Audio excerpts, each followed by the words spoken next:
Kayvon Kay is the mastermind behind sales strategies that don't just work, but revolutionize. Growing up in a tough town, he didn't just overcome obstacles. He used them as stepping stones to greatness, training over 30,000 sales professionals and skyrocketing a business to $38 million swiftly. Kayvon makes sales exciting, authentic, and above all, highly effective. And before we hop into the podcast, a quick word from our sponsor, Deep Wealth and the Deep Wealth Mastery Program. We have William, a graduate of Deep Wealth Mastery, and he says, I didn't have the time for Deep Wealth Mastery, but I made the time and I'm glad I did. What I learned goes far beyond any other executive program or coach I've ever experienced. Or how about Bruce? Bruce says, before Deep Wealth Mastery, the challenge I had with most business programs, coaches, or books was that they were one-dimensional. Through Deep Wealth Mastery, I'm part of a richer community of other successful business owners.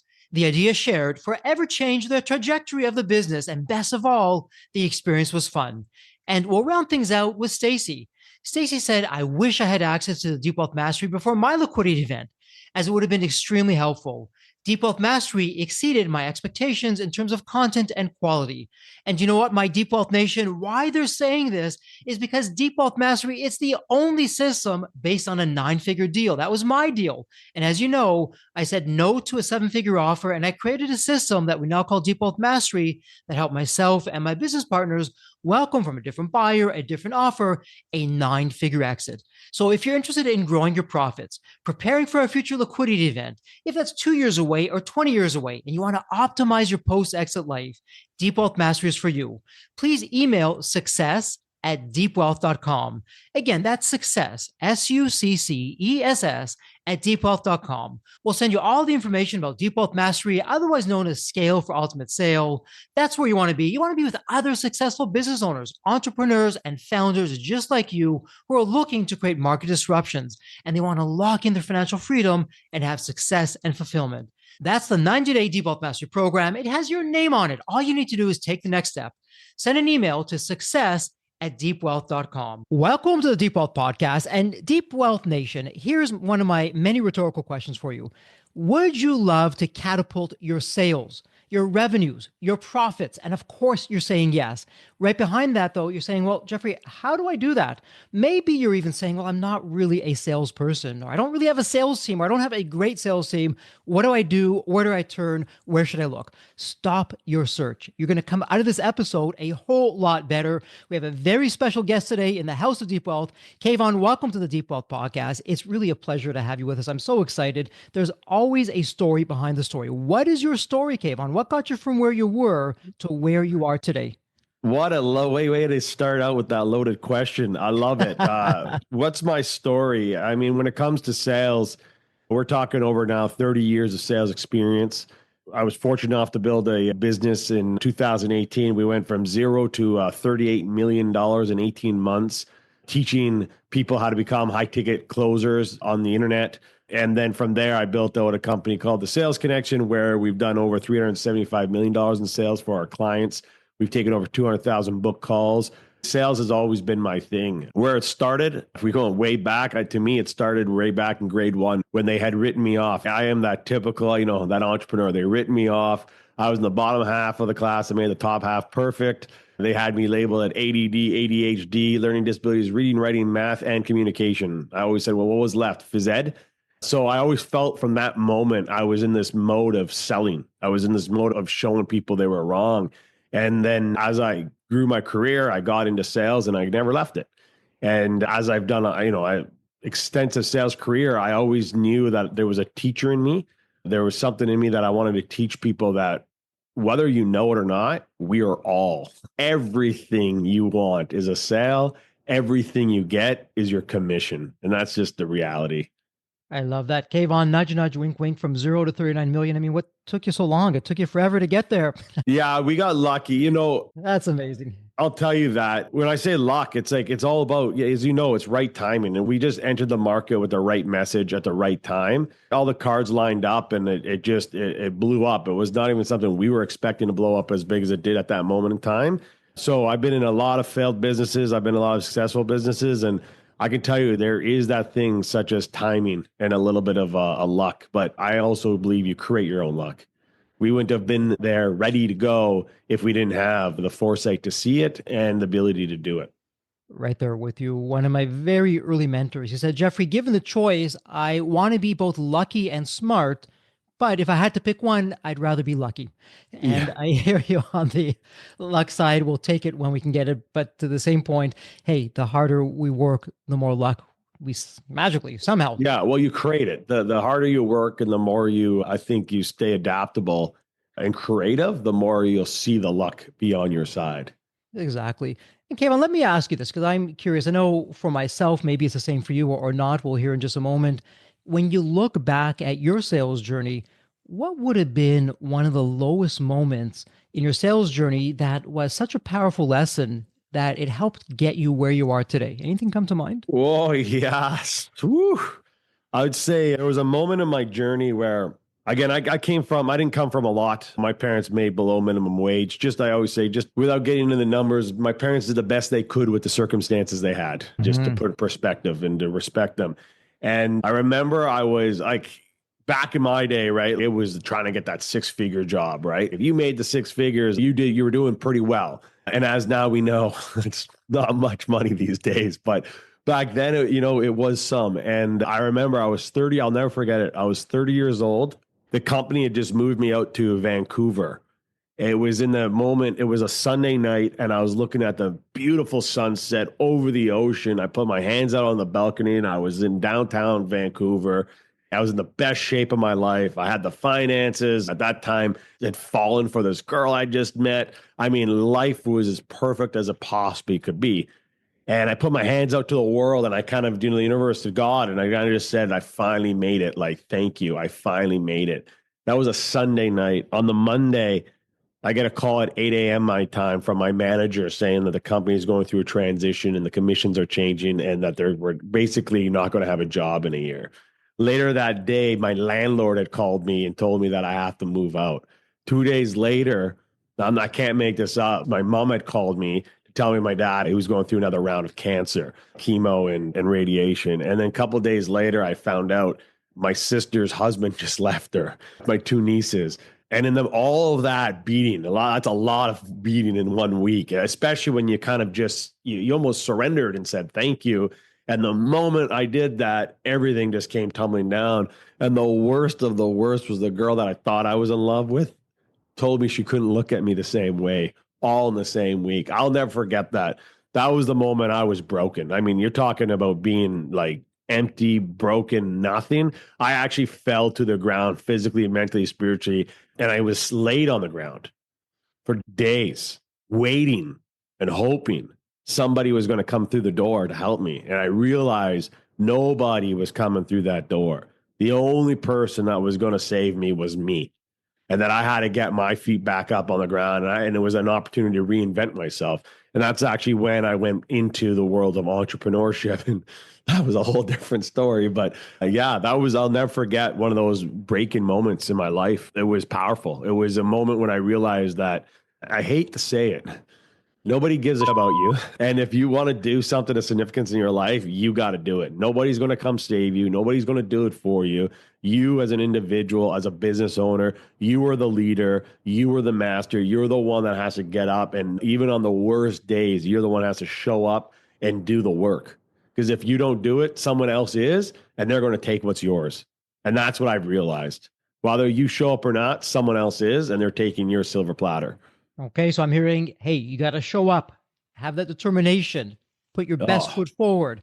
And so when you resilience. resilience, yeah, you know what? One of my favorite sayings here at Deep Wealth, we say that resilience always trumps resources. So said another way, take a company that has all the gazillion dollars in the world, one that doesn't. It's the resilient company that will outmaneuver, outshine, outperform the company that can write the check because they can. It's when you don't, when you can't, you really got to think, okay, how are we going to do this? Let's make the most of our time, the most of our Yeah. resources. I'm right there with you.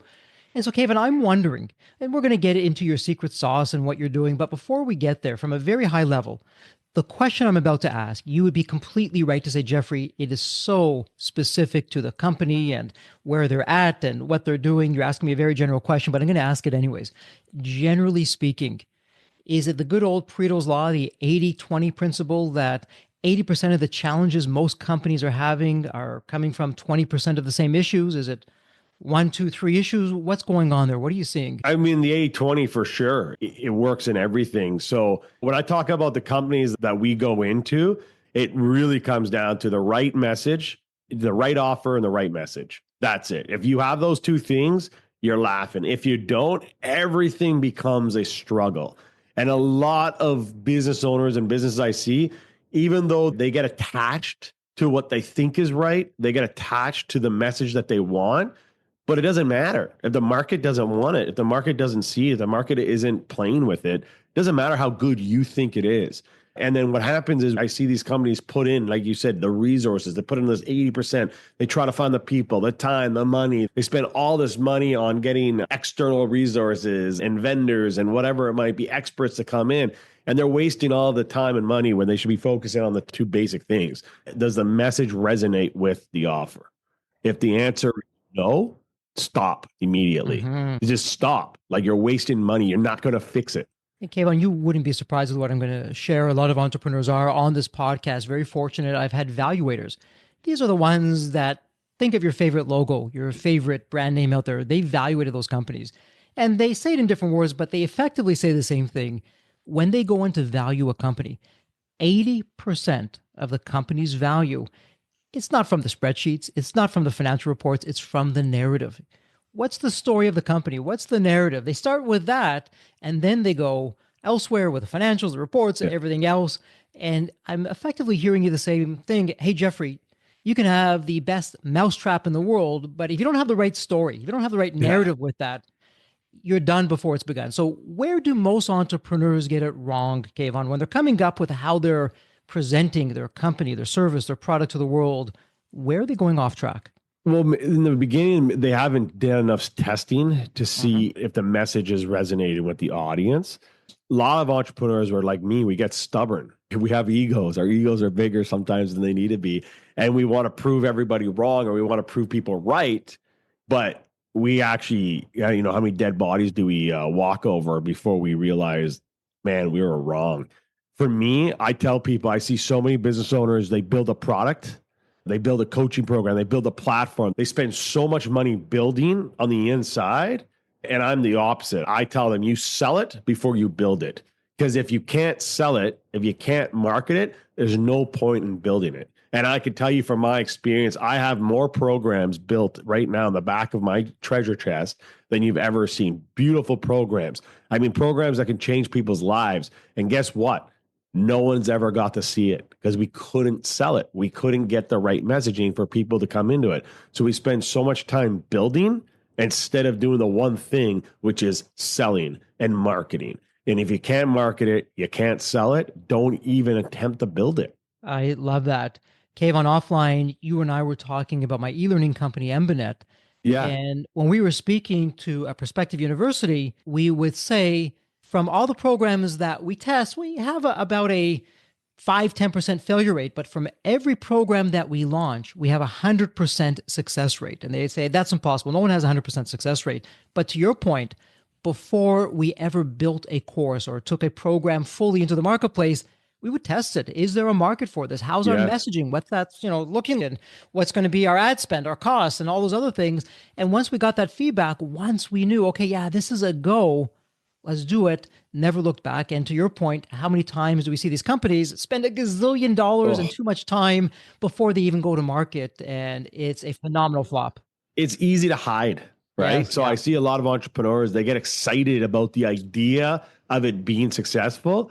But when you actually put them into the fire, they're scared. They won't admit it, but they are either consciously or subconsciously scared. So it's easy to hide behind a product that you believe is so beautiful. And it's, gotta wait, can't go to market yet. Got to make sure it's perfect. And that's just stall tactics. That's just indirect or direct reasons for you of not actually being able to put yourself out there, because putting yourself out there is scary. And, but what happens if people buy? Great. And give them what they want. Yeah, go figure. It's interesting and why I learned this is back when we did 0 to 38 million, it was a 7-week course. We didn't even have week 1 done. We actually sold like 20, 30 people. And then we were like, no, we're not ready we wanted 50. So I had to individually call all 20 people and just say, hey, just so you know, we're going to be a week behind, but don't worry. Here's a free little gift from now till then to hold you off. You want us to wait because we're really putting this thing together for you. That none of them asked for their money back. None of them were upset. They were all excited. And it gave us another extra week to get in, not 50 people. We actually had 250 people in our first round. And then I remember my partner and I called each other. We're going live on a Thursday night, Wednesday morning. He's so I'm like, you ready? I'm like, no, you. He's nope. What are we doing? I'm like, well, let's put it together. And we spent that entire day putting together what week one was going to be. And then the next week, what week two was. And then by the time we were done week 8, we redid it. We redid it. And we did it 5-6 times. And then by the time we had it perfect, we tested it with people. By the end of it, we were ready to go to scale. We were ready to actually automate it. And guess what? We never spent 1 minute of building anything until we had the money coming in. We knew it was sold. And I've made that mistake several times, even after that. And when I look back, I go, why? It was a fear. It was just a fear of, well, what would people think if the product's not there? What if it's not good enough? I don't want people to buy and then they want to refund. All this stuff that just doesn't actually serve you as an entrepreneur, as a business owner, nothing. And it goes back to, you want to know if the product works, you want to know if the marketing works, you want to know if the offer works, go out and sell it. Because if you can't sell it, it's not going to work. Great advice. And my goodness, if more companies follow that, the time, the effort, the money that they would save. So, Kayvon, let's get down to some brass tacks or get into some tactics, some strategies. A company approaches you, okay, Kayvon, heard about you, saw what you've done, really what's going on there. Please come help us. We're having some challenges. Either we're not selling or we've stopped selling or we can't get to the next level. Walk us through a little bit of your secret sauce. What's your process like? First and foremost, we would come in and we do an audit, right? So the team and I would come in, my systems, operations, our managers, we come in, we just do an audit of what's happening in the company right now to see what's working, what's not. And then from there, we make the decision, do we want to continue working with them or do we just give them the findings of the audit and then say, hey, here are a couple of levers you can pull to fix the situation. Usually, if we're into an audit, it's because we see already there's a potential to work in the back end. And that's when they basically outsource and come to us and we will build them. In some cases, companies are coming to us to build them a full-on sales department. Other cases, people are coming to bring me in to actually build upon. So they may already have 2-3 salespeople, but they don't have a manager, they don't have systems in place, they don't have a CRM in place, they don't have the data, the reporting, the tracking, all of that in place. We'll come in, we'll inject all of our materials, everything we've done over the last, again, like 6 years. It's recruiting. We have an 8-step profile recruiting system where I've never seen this. This was built between me and my partner who's genius in operations. By the end of our hiring process, we will know within 98.7% if the salesperson will be successful or not. We don't even speak to salespeople unless they've gone through 2 assessments. One is a 62-point sales characteristic assessment, meaning we'll know exactly if they're salespeople or not right out of the gate. Love that. So it's a near 100%. I'm just rounding up a little bit here. 97, 98% success rate. Absolutely love that. And Depop Nation, are you listening to this? Kayvon has already done the trials, the experimentation, the up, the down. This is a done for you sales system where you now apply it very specifically, his best practices to your specific company and your company culture. And Kayvon, speaking of culture, in my experience, culture is so important. It's in our 9-step roadmap, step 2 X factors. Money can buy a lot of things. Your competition can hire away your people. They can copy your marketing, copy everything that you're doing, but it cannot buy culture. Yeah. From your vantage point, how does culture fit into being an effective selling machine, a selling company? Culture is everything. I mean, the reality, and here's the funny thing. I meet some owners and they're like, I don't really have a culture. And it's, yeah, you do. If you don't have a culture, that is your culture. There is no culture, and that it's a culture in itself. That means that the people are not on the same mission. They're not on the same vision. They're not rowing on the same boat for the same reasons. The culture we've created, again, back then was cult-like for sure, but it works. Culture is everything. I mean, we know that culture is everything. It's hard. It's a hard thing as a business owner. I believe it's one of the hardest as a business owners to implement and create. It's mandatory. It's needed. Every single employee, every single C-level, every single manager, no matter what, anyone on that payroll must be in alignment with the culture of the business. And if there isn't a culture of the business, you got to figure out what that culture is. We at the Sales Connection, our culture was driven around because we were all like kind of either semi-pro or professional athletes. Our culture is driven around the winner's DNA. And my culture is Love that. we're in the business of helping winners win more. That's it. So we're not helping businesses that are startups that haven't figured out. We help businesses that are already doing six figures and they want to get to seven want to get to eight want to get to nine. That's Love that. our culture. If you're coming here, we are not going to be sugarcoating everything. This is where we are going to win. So, Kayvon, let me ask you this. I know if we spoke to most, not even entrepreneurs, most people, when you ask them about sales, they're talking about, yeah, that sleazy, that pushy used Yeah, car salesperson. And I know with you, your system is actually the opposite. It's how to sell absolutely. without being pushy, without being Yeah. manipulative. So, what's the psychology behind what Yeah. you term the effortless close? The effortless close, the psychology is number one. Don't act like a typical sound, look, or act like a typical salesperson. In my sales training, my sales philosophy, I tell people you got to act like a doctor. You got to act like you come in with authority, and it's not with high energy. It's not with low energy. It's not being rude. It's coming in with respected energy that's neutral in the beginning. And then the idea is people are coming to you in sales. There's always a problem. You got to figure out what that problem is. Just like a doctor does, they come in and they diagnose and they try to ask questions and they keep asking questions. A lot of salespeople, they ask questions to respond. Great salespeople ask questions to hear, to understand. So for me, I talk about the three levels of pain, and then we go to the deepest level, which is that personal pain. So whether we're talking to business owners or B2C, whatever it might be, there is a level of pain a prospect's in. We have to understand the pain. It's not try to go to the pain because we want to make a sale. No, it's go to the pain so we can fully understand where they are in their lives, where they are in their business, wherever they are in their journey, so we can fully understand what's happening. From there, we take them to what I call the promised land. Well, what if we had the solution? What if we can fix this problem? What does it look like then? So there's a little bit of a dance there. And the way that we do that is by questions. I can't tell you how to feel. I can't lead you there. I got to ask you the questions to lead yourself there. Because if I have to pull you, that's traditional sales. That's me pushing you and selling you something you don't want. I have to make sure that you want this, that you want to claim it. So I hold space. I tell my salespeople, you hold space for them. You guide them there by asking them the questions. So by the end of the call, you've eliminated all the resistance, you eliminated all the objections. And at the end of the call, you shouldn't even have to ask for the sale. They're begging you for a sale. They're salivating for the solution because you've done your job well. And Kayvon, to get to that point where the prospect, believe it or not, and I know some of the listeners in Deep Health Nation are saying, no way they're going to be begging for the solution for me to give that to them. To get there, though, and I know every situation is going to be different. And what are you selling? Is it high end? Is it on the lower end? What's the ticket price? Yeah. All those things. But generally speaking, how many sales touches and how long would it take to have the prospect say, okay, you know what, Kayvon, love what I'm hearing. Let's go.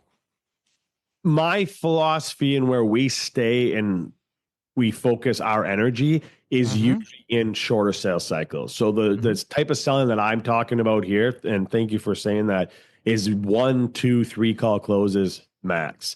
Mm-hmm. I'm not a big fan of the long sales cycles because if they involve more decision makers, there's just too many variables. I've seen too many people work on deals that can take up to 8, 9 months. And then one guy, one bad day, comes into work in a bad day and kiboshes the entire project. And to me, that's just, I don't not having that kind of control. So for me, I do more 30-day sales. If it takes more than 30-day sales cycles, not interested. I like Mm-hmm. the 1 call, 2 call close sales cycles. So those touch points is you're talking about 10 max touch points between the very first time to the end to get into the deal done. Like I said, in 18, 19, 20, it was 1 call closes. I mean, we're talking about 10, 20, 30K deals. I still have sales reps for one of my clients that closes 50K deals, 1 call close. But that's because, again, I want to be very clear, the marketing's done a good job. So let's talk about that, because this is a huge one that causes me a lot of problems with a lot of businesses is this. So I'll say it this way. If My sales guys or your sales guys have to do marketing over the phone. Marketing didn't do the job. If marketing is having struggles and it's hard and they're going through a lot of pain trying to market the product owner, the developer, whatever it is, didn't do their job. And so what does that mean? I hear you, Kevin. I hear what you're saying. Sometimes, though, we can use the same words that has different meanings. When you say that marketing is not doing its job, and I often hear that from salespeople, what does that mean in your If world? I'm speaking to a prospect and they don't know why they're there, why they're on this book call, and they don't fully understand what it is we're doing or what it is we offer, that's a marketing problem because marketing should do that heavy lifting. Nowadays, with email automation, Facebook ads, I mean, funnels, there's videos, there's so many ways to be able to get a prospect to go through the journey, the marketing journey. So by the time they decide to actually book the call, they're very aware of what they're booking it for. They know that this is the right product for them. They know that this is a solution for them. So we talk about the awareness levels, unaware all the way to product aware to aware of your product. Eugene Warts, are you familiar with the Tell for Default Nation who may not have heard, why don't you share that with them? Bring them up to speed. Well, there's the unaware, right? He talks about the level of awareness of where someone is. So they're all the way to the lowest level is someone who's unaware of the problem they have. So they don't even know they have a problem. That's like there's a problem out there. Then there's problem aware. Then there's solution aware, meaning I know I have a problem. I know there's a solution out there. So now I'm looking for the different solutions. And then there's the highest level of awareness, which is I have a problem, identified I have a problem, identified that there's a solution, and now I'm looking at you as you're the solution to my problem. That when salespeople are speaking to those types of people, what's great about that is you're going to get way more sales and you don't have to rely on 10 out of 10 salespeople, like meaning the best of the best. People like 8 out of 10, 7 out of 10 salespeople, like, so mean not the greatest salespeople will still sell like machines because the marketing's done the heavy lifting. Versus if you're taking someone who is problem aware, but not even solution aware, or not even aware of their problem, and you're putting them in a salesperson's lap, that is a lot of work. And you're going to need a very experienced top level salesperson to handle those calls. Does that make sense? It makes perfect sense. Let me get at a myth that's out there. And you may say, Jeffrey, actually, that isn't a myth. That's the case. Or, yeah, Jeffrey, that is a myth. Yeah. Here's what I see a lot out there. The myth, as I see it, is there's this perception the more salespeople I have, the better off I'm going to be. Oh, myth. Because salespeople can't solve a marketing problem. And just like this, marketing people can't fix a salesperson problem. It makes me so frustrated when marketing goes against sales, goes against marketing. I hate it. They should be working together. They should never be against each other. They should be in the same room. The culture I create is they're in the same room. They work with each other because marketing supports, sales supports the entire ecosystem. The reality is if salespeople can't get the job done, there is no marketing team. Can't afford the marketing team. But salespeople don't need to work as hard as they do sometimes if the marketing is done properly. So going to your question is why is that a myth? Is because if there's a marketing problem, meaning messaging, meaning the offer doesn't work, people don't want the offer. They don't know what the offer is. It's not compelling. No matter how good a salesperson is, they can't sell it. They just can't sell it. You're asking a salesperson to do the unstoppable. It's not right. So then in that case, saying more salespeople will fix my solution. No, you just have more headache. You'll be more frustrated and you'll be wondering why. Okay, well, we need better salespeople. Better salespeople is not going to fix a product problem. Okay. Better salespeople won't fix a marketing problem. And yes. But better salespeople will fix a sales process problem. So let's talk about that. Now imagine this.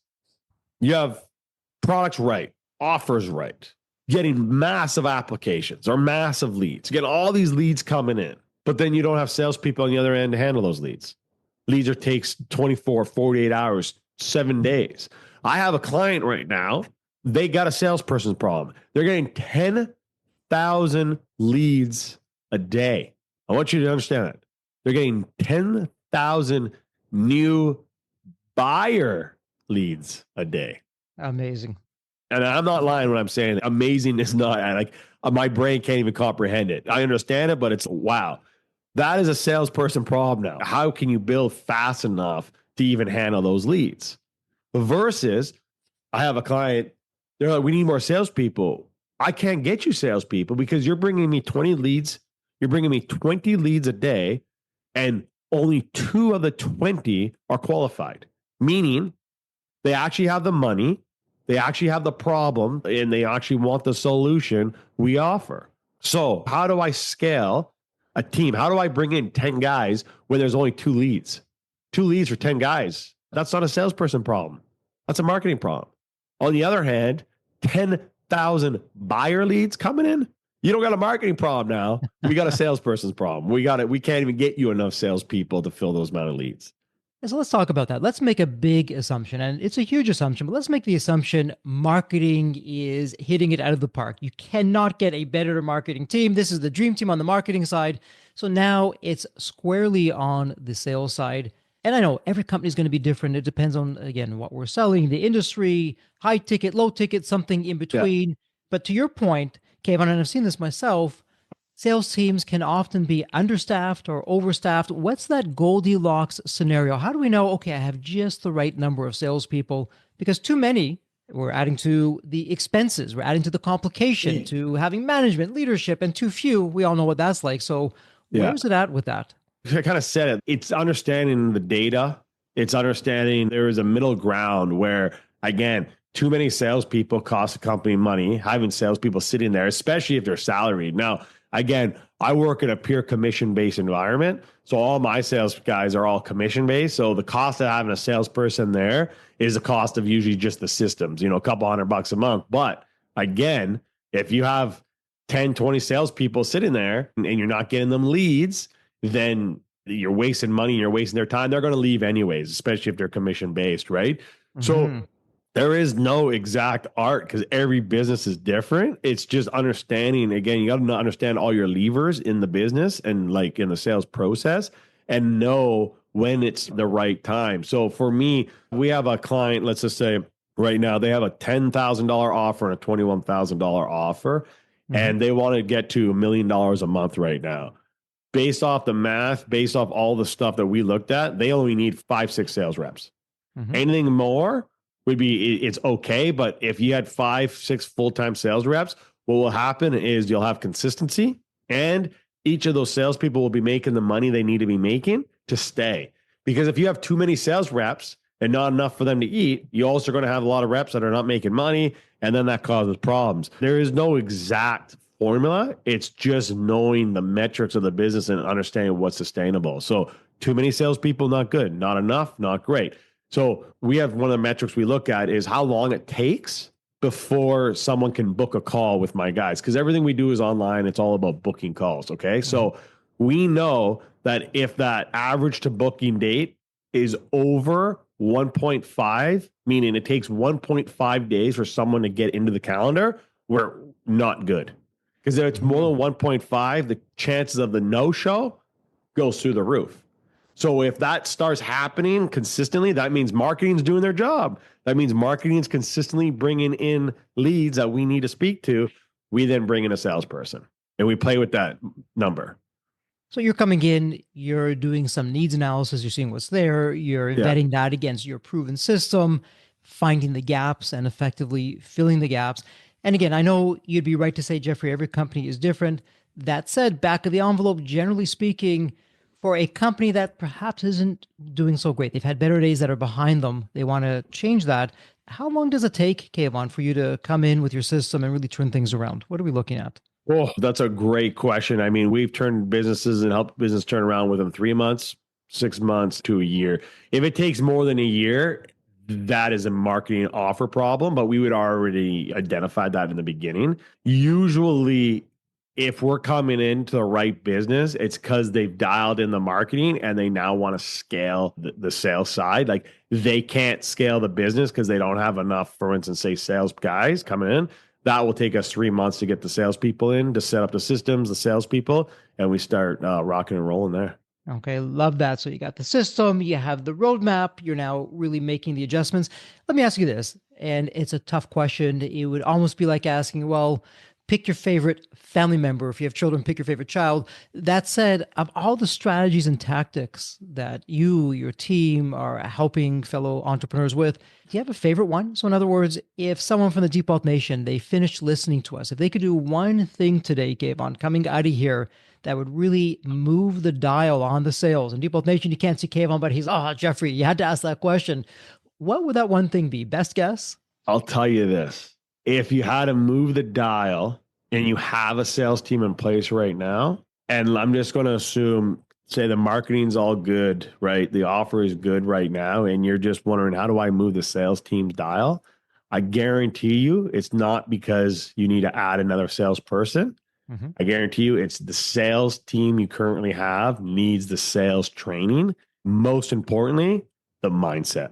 Because I will tell you this, I have trained enough salespeople. I've been in this game long enough that it all comes down to the mindset of the salesperson. Their conviction set, their certainty set, their clarity set. Meaning, do they absolutely 100% believe in the product, believe in the marketing, believe in the outcomes? Are they showing up 100% their highest self?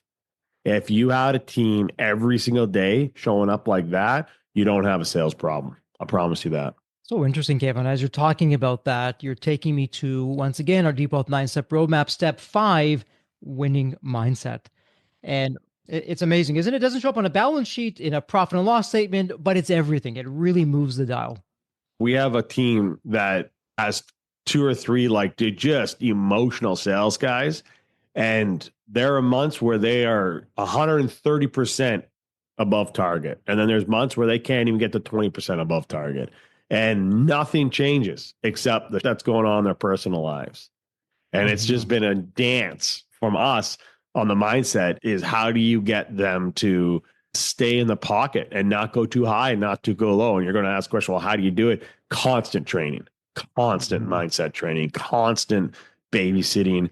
And that's just, great salespeople need babysitting, unfortunately, especially in the mindset.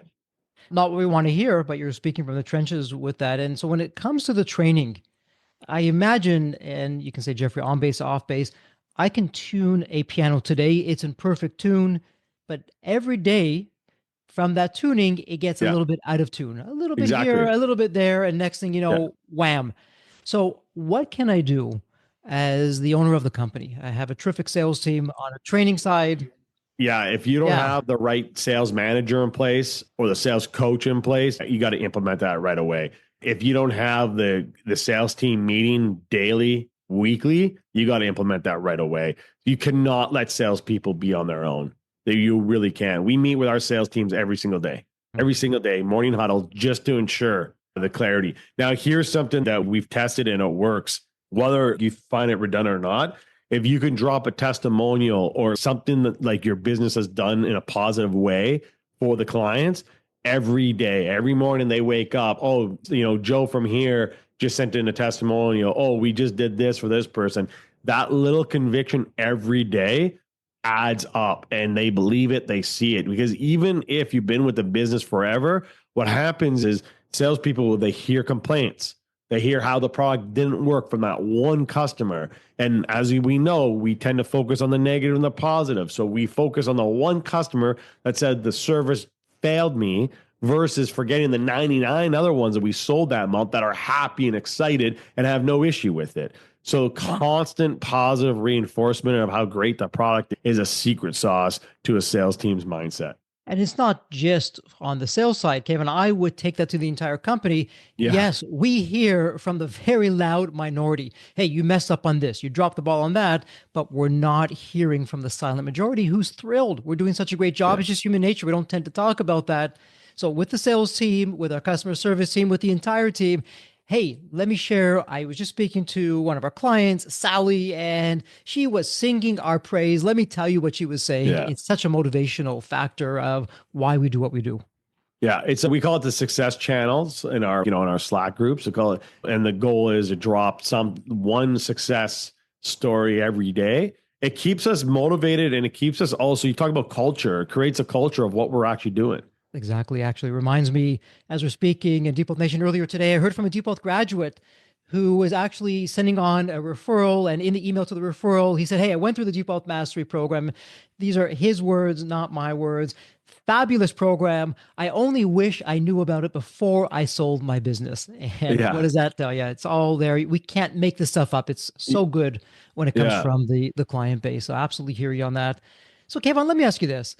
There are so many questions I know I didn't have a chance to ask because we're going to be going into wrap up mode. Is there one particular question I didn't ask that you want to highlight? Is there a topic that we haven't covered or even a message you want to get out to Deep Wealth Nation that we haven't yet spoken about?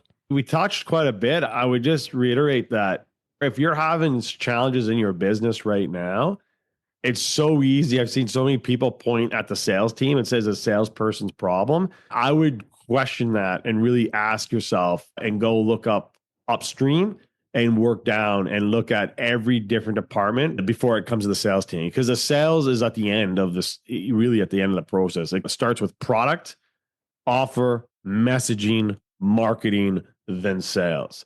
Look at all of those departments before just saying, hey, the sales team's not doing their job. If it ends up being the sales team, don't worry about it. That's why you would call me. We're going to fix that for you. I absolutely love that. We're not even in wrap up mode yet. We're about to go there, but what a gem, Deep Wealth Nation. Did you hear that? Again, even if you have the best sales team or salesperson on the planet, to your point, Kayvon, if we haven't done the fundamentals before we even get to the sales side, hey, we're going to have some issues there. Let's get the fundamentals down. Let's get everything in place and then let our salesperson or team work the magic. I absolutely love what you're saying with that. And with that said, actually, some terrific advice on the business side. We're going to go to some advice on the personal side. It's our tradition here on the Deep Wealth Podcast, where it's both my privilege and honor, Kayvon. I ask every guest the same question. It's a really fun question. I'm going to set this up for you. When you think of the movie Back to the Future, you have that magical DeLorean car that will take you to any point in time. Kayvon, it's tomorrow morning, and you look outside your window. Not only do you see the DeLorean car curbside, the door is open, is waiting for you to hop on in, which you do, and you're now going to go to any point in your life. Kayvon, as a young child, a teenager, whatever point in time it would be, what would you tell your younger self in terms of life lessons or life wisdom? Or, hey, Kayvon, do this, but don't do that. What would that sound like? I would say number one, you got to take care of your health, your mental, physical health, 100% better than I probably did. And then number two, don't be pinned down or so worried about what other people think, and just do. Make as many mistakes and be curious when you're younger, because it doesn't matter when you get to our ages, right? Like you've heard, I'm sure you heard in your 20s, you care about what everybody thinks. And in your 40s, you stop caring what other people think. And then in your 60s, you realize no one ever gave a ever really about you at all. And my advice would be, I know me, I would have done a lot of other things, not worrying about the validation of other people. I love that. So take care of your health first. Once you've done that, stop worrying about what other people say or think and just do it. Just do. Just do. Just Just do. do. And Kayvon, let me ask you this from a health side. Is there one particular health recommendation that's really worked well for you that you'd like to share with the Deep Wealth Nation? Well, I'll tell you what hasn't worked really well for me was the sitting at the desk. They say sitting is the new smoking, and I'm convinced on that. So for me, is moving. Is you got to move so much throughout the day, especially if you're working from home or you're stuck at a desk. It will kill you. It will destroy your body. So for me, that's what I've been working on now. Is every hour I try to get up, move, stretch, move the body, because when you get older, it just, I don't care what anybody says, your body just does not work as it once did as when you're in your 20s. I was an athlete all my life, and now I'm feeling the pains of not stretching, of not moving for the last 10 years. It's been a big uphill battle, but we're working on it. Absolutely right. And I have to share with you, Kayvon, for me, I have the first 5 minutes of every hour put aside that I can get up, walk around. And some people, they don't see it's 5 minutes after the hour. Oh, Jeffrey's late. Actually, no, I'm taking care of my health. I'm walking around, just recharging so I can give my best with whomever I'm meeting with. And you're right. The sitting is the new smoking, and it's just crazy, and moving around, and that movement is so important. And before we go into the official wrap up, Kayvon, Someone in the Deep Wealth Nation, they have a question. They want to speak with you and the team. They want to bring you on board to help them catapult their sales and profits. Where would be the best place online to find you? Yeah, you can come to our website. It's called thesalesconnection.com, www.thesalesconnection.com. And you can look at all our services. And then we have forms to fill out, and one of us will reach out to you and help you out. And folks, go take a look at that Deep Wealth Nation. It's all there in the show notes. It's a point and click. And you'll see right on the website, I'm looking at it right now, it's nearly a third of $1 billion in sales, a 10x ROI, over 20,000 sales reps trained. I mean, those numbers say it all. It doesn't get any better. And with that said, Kayvon, it's official. This is a wrap. Congratulations. And as we love to say here at Deep Wealth, may you continue to thrive and prosper while you remain healthy and safe. Thank you so much. Thank you so much for having me. Appreciate it. So there you have it, Deep Wealth Nation. What did you think? So with all that said, and as we wrap it up, I have another question for you. Actually, it's more of a personal favor. Did you find this episode helpful? Have you found other episodes of the Deep Wealth Podcast empowering and a game changer for your journey? And if you said yes, and I really hope you did, I have a small but really meaningful way that you can actually help us out and keep these episodes coming to you. Are you ready for it?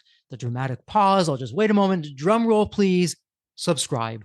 Please subscribe to the Deep Wealth Podcast on your favorite podcast channel. When you subscribe to the Deep Wealth Podcast, you're saving yourself time. Every episode automatically comes to you. And I want you to know that we meticulously craft every one of our episodes to have impactful strategies, stories, expert insights that are designed to help you grow your profits, increase the value of your business, and yes, even optimize your post-exit life and your life right now, whatever you want that to look like.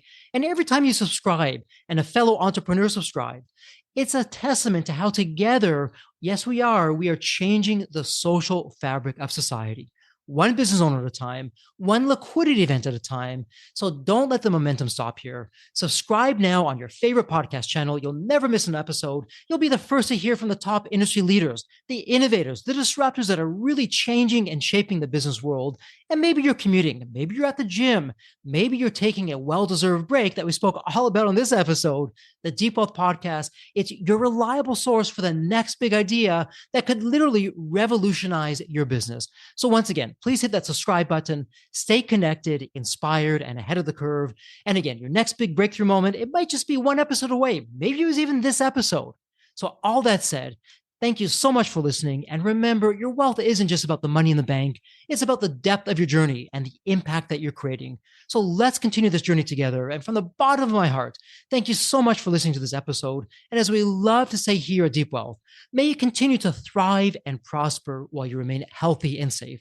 Thank you so much. God bless.